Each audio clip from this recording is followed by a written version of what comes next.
Okay, दोस्तों, in this question we have a cone that is completely filled with water. कोन का height जो है वो है h और रेडियस जो है वो है r. तो सवाल ये है, जो यहां पर जो हमारा लिक्विड है, इसके जो हाफ कर्व्ड सरफेस है, इस हाफ कर्व्ड सरफेस के ऊपर कितना हॉरिजॉन्टल फोर्स लगाता है और कितना वर्टिकल फोर्स लगाता है. क्या हम 1 सेकंड में आंसर निकाल सकते हैं? एक्चुअली हाँ, मैं इंटीग्रेशन से भी करके दूंगा, बट अदर देन दैट यहां पर एक सिंपली काम कर सकते हैं. मैं 1 सेकंड में भी आंसर निकाल सकता हूं. मान लो ये है हमारा Fv और ये है मेरा Fh. अच्छा, जो Fv होगा वो आधा को पानी का जो वजन है उसको डेफिनेटली काउंटर बैलेंस करेगा. तो Fv का जो वैल्यू आएगा, अच्छा कोन का वॉल्यूम कितना है? Pi are square h/3 into rho into g, but इसके आधे को ही तो बैलेंस करना पड़ेगा इंटू हाफ. तो मेरे पास सिंपली Fv जो आएगा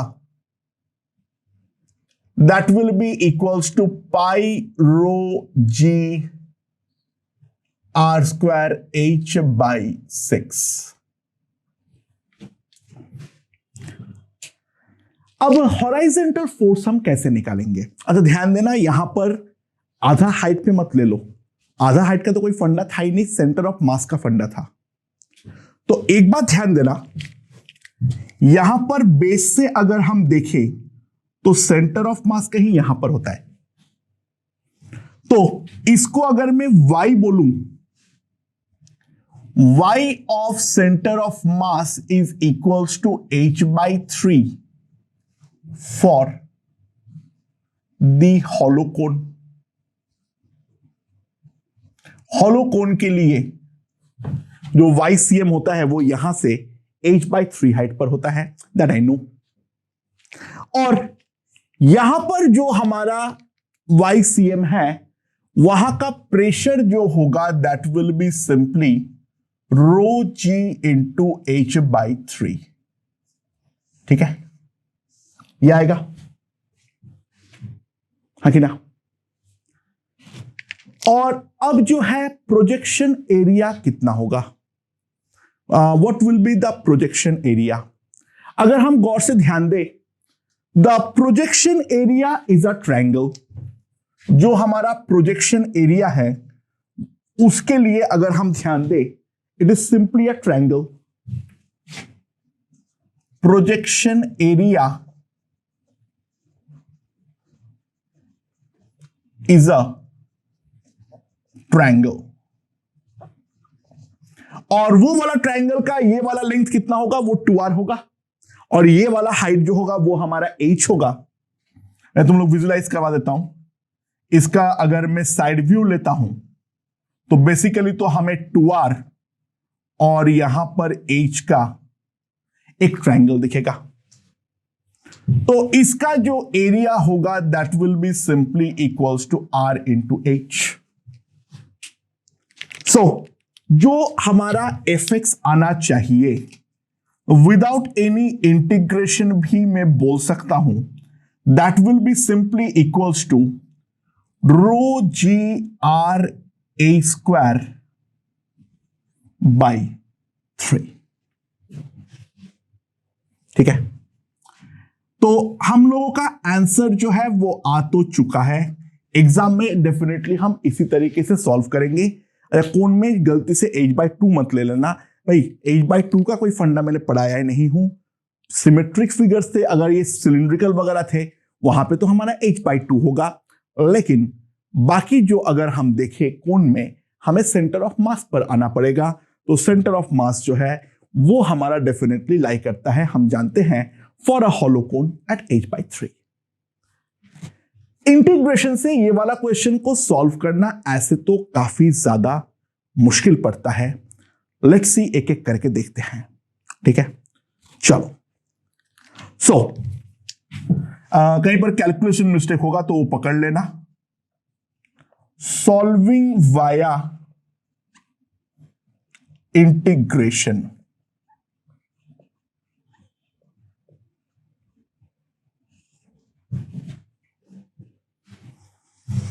तो मैंने क्या किया, ये वाले कोण को सॉल्व करने के लिए जमीन से x हाइट पर, जमीन से x हाइट पर मैंने एक का पतला सा स्ट्रिप काट लिया। ठीक है, वहां का जो रेडियस है वो है मेरा स्मॉल r, और यहां पर जो ये एंगल बनाता है ये एंगल मान लो है थीटा। ठीक है, bye the way tan theta का वैल्यू आई नो, जो हमारा tan थीटा है मैं यहां पर साइड में थोड़ा लिख के रख दे रहा हूं, बाद में जरूरत पड़ेगी। That will be simply r by h, ये हमारा tan थीटा का वैल्यू है। ठीक है, अच्छा यहां पर इसके ऊपर जो फोर्स लगेगा वो हमारा इस डायरेक्शन में लगेगा, हर जगह पे ऐसे करके स्लैंट करके लगने वाला है। इसका एफएक्स का विजुलाइज करना, एफएक्स के लिए मैं यहां पे इसका टॉप व्यू लेने वाला हूं, तब एफएक्स ढंग से दिखेगा।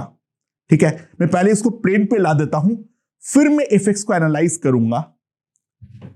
ये है मेरा एफ, डीएफ जो है वो हमारा इस तरीके से लगने वाला है, सरफेस के परपेंडिकुलर। इसका दो कंपोनेंट है, ये थीटा है, तो ये वाला एंगल मेरा थीटा है। अच्छा, इसका ये जो हमारा डीए होगा that will be 2 pi small r into dl। गलती मत करना, this is not dx, slant surface ले रहा हूं तो this has to be taken as dl, जहां पे दिस इज माई l। ठीक है, सो अगर हम ध्यान दें, r जो आएगा that will be equals to x tan theta, और l जो आएगा l will be nothing but x sec theta. ठीक है, तो मेरे जो प्रेशर आएगा P that will be equals to rho ji into h minus X. तो मेरा जो df का वैल्यू आएगा, जो मेरा df का वैल्यू आएगा, ये df का वैल्यू कितना होगा, rho ji H minus x into 2 pi r that is x tan theta into dl that is dx sec theta, यानी dx बाई cos थीटा। ये मेरा df का वैल्यू आएगा। जो dfy है वो क्या है मेरे पास, जो मेरा dfy है that is equals to df into sine theta. y में कोई प्रॉब्लम नहीं है, सारे सबका कोई भी टुकड़ा काटू सबका वर्टिकल एक ही डायरेक्शन में है, लेकिन सबका हॉराइजेंटल एक डायरेक्शन में नहीं है। ये टुकड़े को अगर मैं यहां पर काटता तो हॉराइजेंटल मेरे तरफ आएगा, यहां पर काट रहा हूं तो हॉराइजेंटल ऐसे जाएगा, हॉराइजेंटल पूरा 180 के एंगल में रेडियली आउटवर्ड होगा, try to understand, but vertical सबका डायरेक्टली नीचे है, तो मैं dfy को तो डायरेक्टली इंटीग्रेट कर सकता हूं। So dfy is equals to 2 pi rho ji into tan square theta आएगा, sine theta by cos theta में tan आएगा, एक tan ऑलरेडी इंतजार कर रहा है, तो यहां पर r square by A square आएगा, और x into h minus x dx, इसको हम इंटीग्रेट करेंगे सिंपली फ्रॉम 0 टू h। ये आएगा h स्क्वायर बाई 2, यानी h into h square by 2, h cube by 2 minus h cube by 3, यानी हमारे पास आ जाएगा h cube by 6। So it will come out to be 2 pi rho g into r square by h square into h cube by 6, that is pi rho g r square h by 3.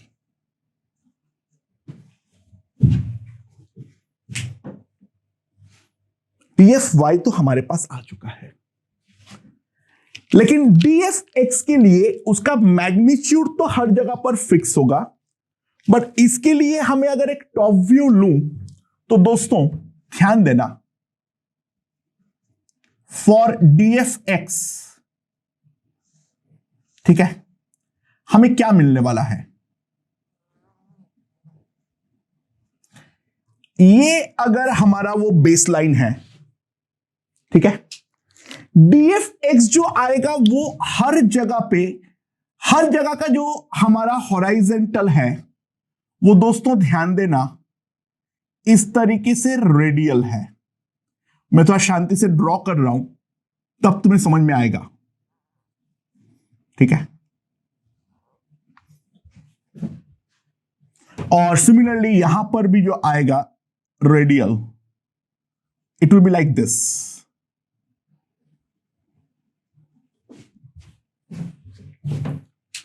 और पूरा DFX का जो component है वो net horizontal में काम तो नहीं आने वाला है। द रीजन बीइंग, जब ये वाला DFX को मान लो यहां पर से मैं एंगल फाई बनाता हूं, तो यहां का DFX का जब मैं दो कंपोनेंट बनाऊंगा तो यहां पर भी उल्टे तरफ जब मैं फाई पे बनाऊंगा तो ये दोनों कंपोनेंट तो कैंसल आउट होगा। जो मेरे पास नेट बचेगा वो तो मेरा ये वाला कंपोनेंट बचने वाला है। यानी यहां पर अगर हमारा एंगल है फाई तो ये वाला एंगल फाई है, ठीक है, ये वाला एंगल जो है वो मेरा फाई है। तो जो मेरा DF' जो होगा, जो काम का है वो है DFX into cos phi.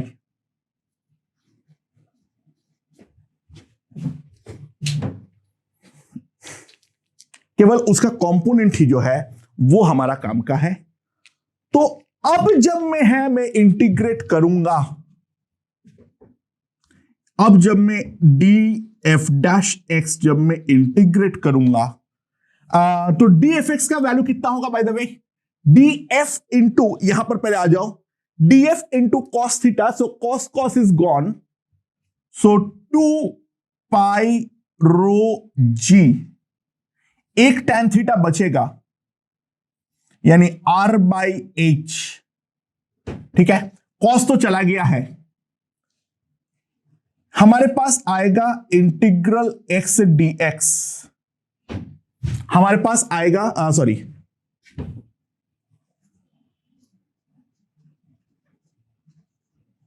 dx, ये वाला इंटीग्रल आएगा, ठीक है। पहले भी छोड़ दो, हाँ। और इसके अलावा भी इसका जो cos फाई का कंपोनेंट है वो हमारा गेम में आने वाला है। पहले इस बात को हम ढंग से समझते हैं, ठीक है। सबसे पहले इस बात को यहां पर ढंग से समझो, दोनों में जो फंडामेंटल डिफरेंस है वो हमारा क्या है। यहां का सारे DFX जो है वो मेरा एक ही डायरेक्शन में है ही नहीं, मतलब DFY के लिए तो मैं डायरेक्टली ये एनालिसिस कर सकता था, बट DFX मेरा इस तरीके से आएगा ही नहीं, तो I am rubbing here completely. दोस्तों ध्यान दो, मेन प्रॉब्लम क्या है, जो इसके हॉराइजेंटल्स तो मेरे सेम डायरेक्शन में है ही नहीं, तो मुझे जो करना पड़ेगा, मुझे यहां पर डबल एंगल में तोड़ने की जरूरत है फॉर DX। दैट इज, एक तो हमारा ये वाला जो कंपोनेंट है वो उसके हॉराइजेंटल वाला पार्ट, और इसके अलावा मुझे एक फाई के करस्पॉन्डिंग भी तोड़ना पड़ेगा। तो अब मैं इसको प्रॉपर एनालाइज कर रहा हूं, ठीक है। ये मेरा टॉप व्यू है। सो ये स्ट्रिप जो है, इस स्ट्रिप का एक हिस्से के बारे में मैं अब बातचीत कर रहा हूं। तो at an angle of phi, let us cut a very small strip, ठीक है, at an angle of five, let us cut a very small strip, और इसका जो रेडियस है वो है हमारा स्मॉल आर, ठीक है, और ये वाला जो लेंथ आएगा that will B small are D five, ठीक है, और ये वाला जो थिकनेस है that thickness will be DL, that thickness will be DL. तो इसका जो हमारा फोर्स आएगा, इसका हमारा जो फोर्स आएगा that will be rho ji into H minus X R D five into DL, that is small area, into जो इसका ये वाला फोर्स है, ऐसा वाला जो कंपोनेंट है, ठीक है। ये कंपोनेंट लाने के लिए पहले तो हमें साइन कॉस में केवल कॉस थीटा कंसीडर करना है, और उसके बाद जो है हमें यहां का साइन कॉस में केवल कॉस फाई कंसीडर करना है। पहले हम इस बात को समझ ले। So it will be a question of double integral. It will be a question of double integral. पहले इस बात को हमें ढंग से समझने की जरूरत है। पहले इस बात को हम पहले समझते हैं। यहां पर हमारे पास जो है छोटे टुकड़े के अंदर भी छोटा टुकड़ा काटना पड़ेगा, क्योंकि उस छोटे टुकड़े का भी जो हमारा कंपोनेंट्स है वो सारे कंपोनेंट्स भी एक डायरेक्शन में नहीं है। वर्टिकल में तो कोई प्रॉब्लम कहीं पर भी नहीं है, बट हॉराइजेंटल में जो टुकड़ा कटेगा वो हॉराइजेंटल टुकड़े के लिए ये वाला फंडा जो है वो सबसे पहले हमें समझ में आया है या नहीं आया है, समझो। उम्मीद है समझ में आ चुका है, ठीक है। सो अब जब मैं इंटीग्रेट करूंगा, मेरा जो नेट एफएक्स आएगा that will be equals to rho ji H minus X. एक मिनट, पहले सबको मैं उसमें एक्स के टर्म्स में लेकर आ जाता हूं। स्मॉल आर का वैल्यू जो है वो है एक्स टेन थीटा, और डीएल का वैल्यू जो है वो है एक्स बाई कॉस थीटा। तो वो cos theta, DL cos theta तो मेरा सीधा का सीधा डीएक्स दे देगा मुझे। तो मेरे पास आएगा रो जी। अब यहां पर स्मॉल आर की जगह पर मेरे पास आएगा एक्स टेन थीटा, तो एक है टेन थीटा बाहर, double integral x into H minus x D X cos phi D phi, ठीक है। सबसे पहले हमारे पास ये जो फंडा है उस फंडे को हम समझ लेते हैं, और अब जो है इसको मैं इंटीग्रेट करूंगा। यहां पर इंटीग्रेशन जो होगा that will be from phi का इंटीग्रेशन कहां से कहां तक होगा, it will be from minus pi by two to pi by two, और यहां पर जो इंटीग्रेशन होगा that will be from zero to H.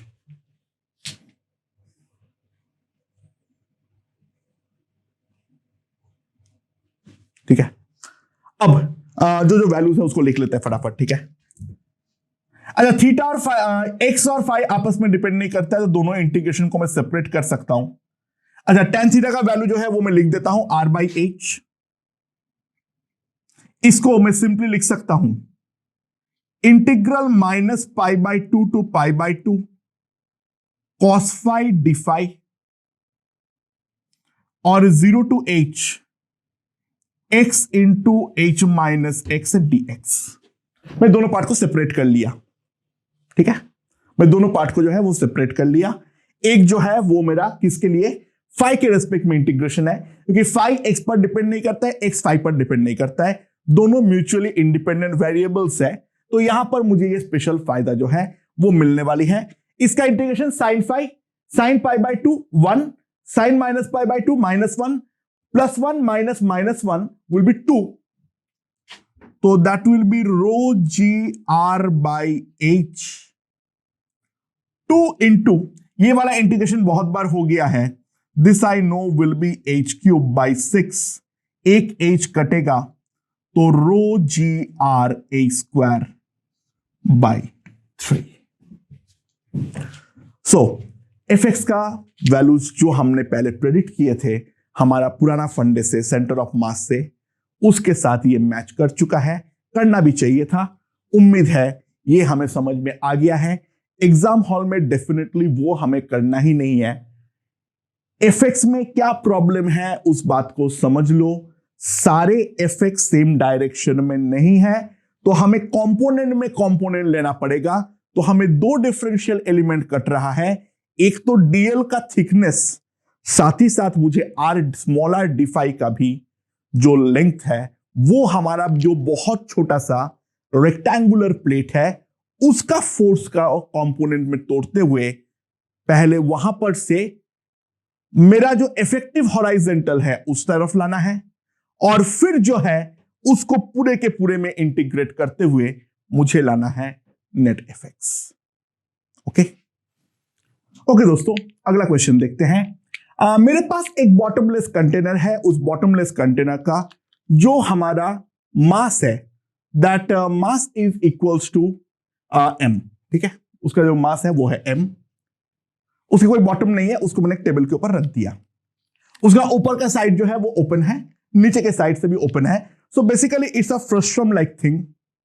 This frustum का कोई बॉटम नहीं है, ठीक है। जो एकदम नीचे का रेडियस है वो है कैपिटल R, जो यहां पर जो हमारा सेमी वर्टिकल एंगल, अगर ये कोण कंप्लीट होता तो जो सेमी वर्टिकल एंगल बनता वो है अल्फा। अब मैं इसके अंदर लिक्विड पोर कर रहा हूं, साइड में कोई लीकेज नहीं है। जब मैं यहां पर h हाइट तक भर दिया, वहां पर ये जो कंटेनर है वो हमारा टेबल से लिफ्ट अप हो जाता है।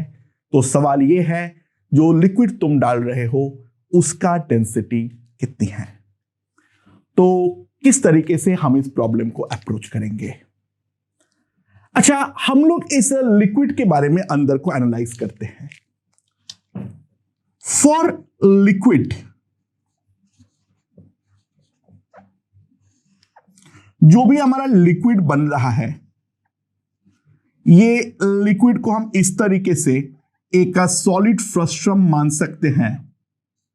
इसका अगर हम फोर्स एनालिसिस करें तो इसके ऊपर फोर्सेस क्या क्या लग रहा है। एक तो हमारा इसका mg लग रहा है, एक जो है यहां पर ऊपर की तरफ एक नॉर्मल n1 लग रहा है, और दोनों दीवार जो है वो उस लिक्विड को नीचे की तरफ धक्का मारना चाह रहा है, जिस कारण पे इसका नेट वर्टिकल इस तरफ आएगा n2, ठीक है। सो लिक्विड के इक्विलिब्रियम के लिए n1 must be equals to m' g plus n2, ठीक है। m उसका मास था, इसको मैं m' मान लिया हूं, राइट। तो मेरा जो n2 होगा that will be equals to n1 minus m'g, right. तो according to the Newton's third law, जो मेरा कंटेनर है वो अगर लिक्विड पे n2 लगा रहा है डाउनवर्ड, तो लिक्विड उस पे पलट के लगाएगा अपवर्ड n2, और वो n2 जब स्मॉल mg के इक्वल होगा वहां पर हमारा डेफिनेटली लिफ्ट अप होने वाला है। So lift up occurs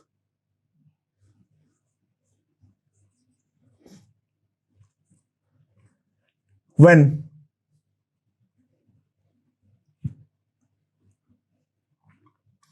n2 is equals to mg, okay। हम लोग एक एक करके वैल्यू निकालते हैं। N1 का वैल्यू क्या है? अच्छा, बहुत सिंपल सी बात है, यहां पर ये हाइट h है, तो यहां का जो प्रेशर आएगा P, that will be simply rho g into small h। तो N1 का वैल्यू सिंपली आ जाएगा rho ji H into pi are square, Newton's third law. Liquid जितने से ये टेबल को प्रेस कर रहा है, टेबल भी लिक्विड को उतने से ही प्रेस करेगा, एंड N1 का वैल्यू जो आएगा that will be simply equals to rho ji H into pi are square. अब टू फाइंड, मेन जो चैलेंज है, to find the volume of a liquid। हाँ, लिक्विड का वॉल्यूम मिल जाए, उसके बाद मैं सिंपली उसको मास से मल्टीप्लाई कर दूंगा, then I am done. Sorry, density से मल्टीप्लाई कर दूंगा, मेरे पास मास आ जाएगा, क्योंकि मुझे यहां पर m' का रिक्वायरमेंट तो डेफिनेटली है।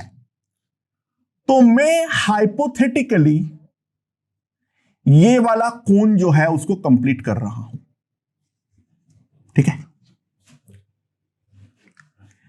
तो इतनी जगह पर हमारा लिक्विड है मान लो, ठीक है, इतने जगह पर हमारा लिक्विड है मान लो। ये जो पूरा का पूरा हाइट है, इसको अगर मैं कैपिटल H बोलता हूं, अच्छा, ये ऊपर का सरफेस का रेडियस को बोल दो स्मॉल r, ठीक है। तो दोस्तों, ये वाला हाइट जो आएगा that will B capital H minus small h, this will B capital H minus small h। अब मैं एक और चीज लिख सकता हूं, जो capital R by H that will be equals to small r into H minus H due to the similarity of triangle. And what more can I write is volume of the liquid, बड़ा कोण minus छोटा कोण, बड़ा कोण minus छोटा कोण, so that will be equals to, अगर मैं ध्यान दूं, that will be 1/3 pi are square h, 1/3 pi small R square, ये मैं लिख सकता हूं, ठीक है। अच्छा, अब यहां पर जो है हमें बहुत सारे टर्म को निकालने की जरूरत है। अच्छा, कैपिटल R बाई H जो है वो हमारा tan अल्फा है, तो स्मॉल r जो आ जाएगा वो आएगा capital H minus small h into tan alpha. अगर हम ध्यान दें, this will be equals to tan alpha, क्योंकि ये वाला एंगल तो अल्फा है। सो यहां पर अगर हम ध्यान दें, इसको मैं क्या लिख सकता हूं, दिस विल बी 1/3, अच्छा, h जो है that will be r cot alpha, तो 1/3 पाई r क्यूब cot अल्फा, ठीक है, माइनस 1/3 पाई, इसका वैल्यू अगर मैं लिखने जाऊं तो अगेन मुझे capital H minus small h को मैं लिख सकता हूं, that will be r cube into cot alpha. फिलहाल के लिए तो मैं ये लिख सकता हूं, ठीक है, बट स्मॉल r मुझे नोन नहीं है, तो मुझे उसको निकालना पड़ेगा। तो दोस्तों, small r is equals to capital H minus small h into tan alpha, ये स्मॉल r लिख सकता हूं। तो स्मॉल r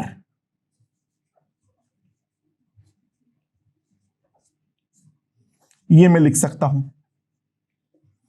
तो स्मॉल r का वैल्यू जो आएगा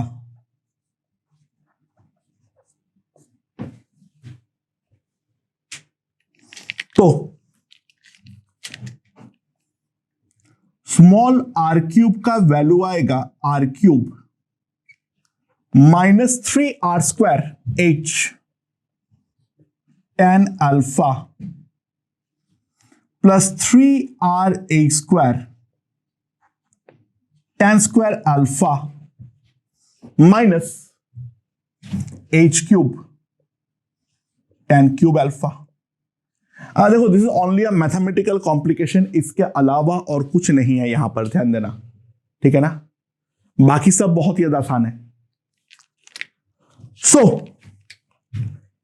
capital R cube minus small are cube जो हमारे पास आएगा, इसका वैल्यू मैं क्या लिख सकता हूं, 3r² h tan alpha minus 3r² tan² alpha plus h³ into tan³ alpha. So volume of the liquid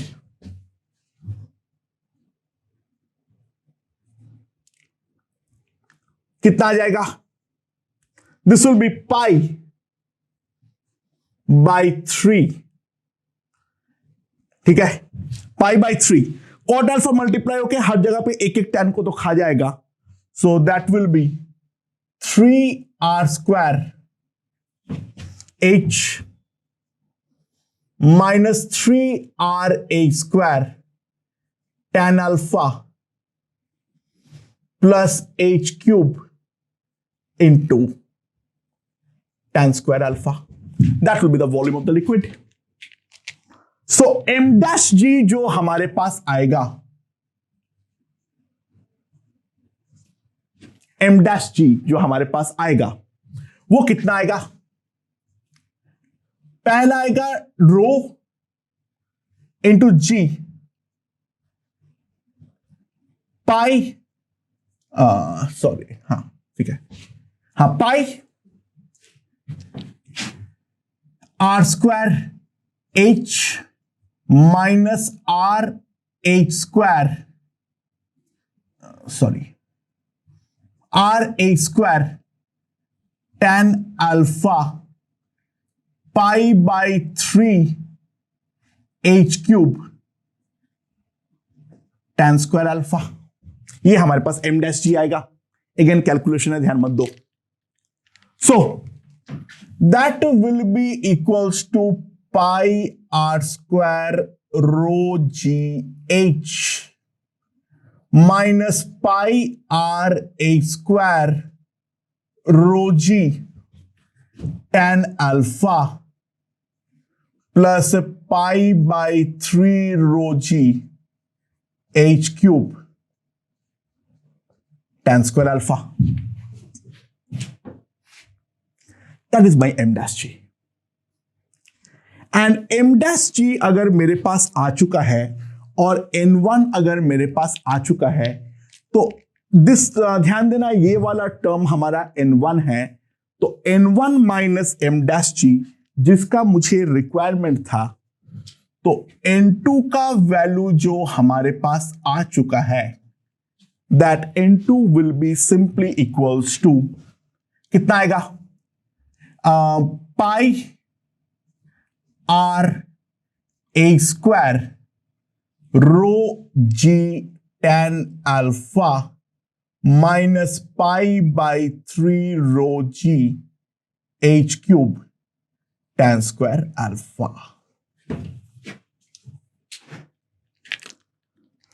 so this can be written as, जो जो चीज कॉमन जा रहा है वो कर लो, pi by 3 rho ji tan alpha into h² common जा रहा है, so that will come out to be equals to यहां पर 3r minus h tan alpha.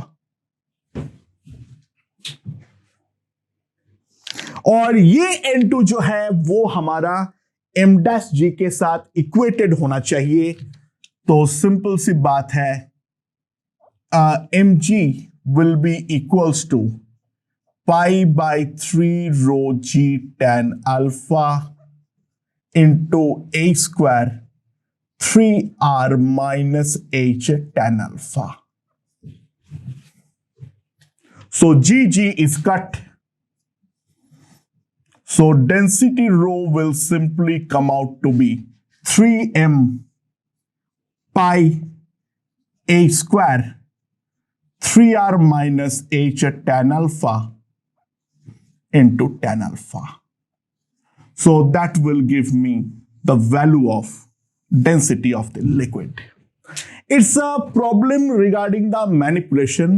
Frustum का वॉल्यूम जो है वो निकालना ही यहां पर मेन काम था, बाकी अदरवाइज जो है कंसेप्चुअली तो यही पर था। ये वाला लिक्विड का पहले फोर्स एनालिसिस करो, डाउनवर्ड mg अपवर्ड टेबल का नॉर्मल, और इसके अलावा जो दीवार है उसको डेफिनेटली प्रेस कर रहा है by a certain value of force, क्योंकि ये तो दीवार को ऐसे उड़ाना चाहता है, और ये जो दीवार का ऊपर की तरफ नेट उड़ाने का टेंडेंसी है वो जहां पर मेरा वेट ऑफ द कंटेनर के इक्वल हो जाएगा वहां पर वो कंटेनर जो है वो डेफिनेटली उड़ जाएगा। एंड उसी के अकॉर्डिंग मैंने यहां पर मैथमेटिकल एनालिसिस कर दिया। ठीक है, फ्रस्ट्रम थोड़ा टफ होगा, अगर मैं हेमिस्फीयर लेके करूंगा it will be very very simple, क्योंकि हेमिस्फीयर का वॉल्यूम निकालना हमारे लिए काफी सिंपल है। मेन तो मास ऑफ द लिक्विड निकालने में ही टेक्निक तकलीफ है। यानी मान लो अगर ये बोला है, एक सिंपल है, मैं इसी का एक ऑक्सिलरी क्वेश्चन देख लेता हूं कंसेप्चुअली। मेरे पास एक हेमिस्फीयर है, ऊपर एक छोटा सा होल है, नीचे कोई बेस नहीं है, ये रेडियस r है। ठीक है, जो कंटेनर का मास है वो है मेरा m। जब मैंने खचाखच लिक्विड से भरा उसी टाइम पे ये उड़ा, तब डेंसिटी निकालो। ठीक है, ये वाला तभी, अच्छा ऊपर का ये छोटा सा होल क्यों है? जो कि एटमॉस्फेरिक प्रेशर मेंटेन हो, अंदर का प्रेशर में भी एटमॉस्फेरिक प्रेशर मेंटेन हो, यानी पी नॉट का कोई भी काम जो है वो हमें नहीं लेना पड़े। ठीक है, जब मैंने पूरा भरूंगा उसी टाइम पे ये उड़ा, तो डेंसिटी कितना है वो अगर हमें पूछा तो सिंपल सी बात है, यहां पर जो हमारा N1 होगा rho ji r into pi are square, h जो है वो हमारा रो जी आर है, और जो हमारा mg होगा m डैश जी होगा that will be 2/3 pi are cube into rho g. तो यहां से मेरा n2 का वैल्यू जो आ जाएगा that will be n1 minus m dash g, कितना आ जाएगा? Pi are cube rho g by 3, और ये हमारा स्मॉल mg के इक्वल होना चाहिए। तो डेंसिटी रो जो हमारे पास सिंपली आ जाएगा that will be 3m by pi are cube. ठीक है, तो बेसिकली देखो कंसेप्चुअली तो प्रॉब्लम काफी ज्यादा आसान है। फ्रस्ट्रम का वॉल्यूम जो निकालना है वो हमारे लिए थोड़ा प्रॉब्लमैटिक रहता है, तो वो कैसे निकालता है वो मैंने सिखा दिया एक बार, एंड यहां से हम डेफिनेटली आगे सॉल्व कर डालेंगे। ओके दोस्तों, तो दीवार के ऊपर जो फोर्स एंड टॉर्क लगता है उसके रिगार्डिंग जितने भी क्वेश्चंस हम कर सकते हैं, सोच सकते हैं, वो हम लोगों ने यहां पर कर लिए हैं। ओके।